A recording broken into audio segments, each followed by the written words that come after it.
Concentración mosteira.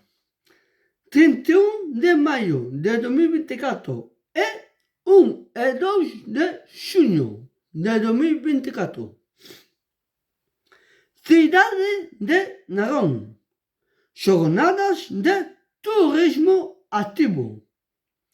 Motoclub Festeiros de Narón. Venres 31 de maio de 2024. Às 18 horas, inauguração e apertura de inscrições. Mercadillo Moteiro. Ceia na Carpa. Concerto dos grupos Kempers e América. Sábado 1 de junho de 2024. Às 9 horas, almoço moteiro. Às 10 horas, apertura de inscrições. Mercadillo Moteiro. Ruta mototurística. Jantar na Carpa. Exibição de trial.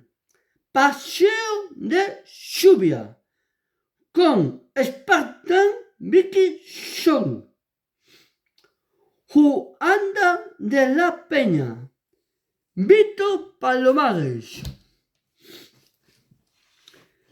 Cea na Carpa. Entrega de troféus. Desfile dos fachos. Festa moteira com gin tonics e Yoshi na Haber. Domingo 2 de junho de 2024. Às 10 horas, almoço moteiro. Ruta mototurística. Jantar na Carpa. Sorteio de agasallos. Pues isto é todo. Que disfrutades do día e que disfrutades da festa.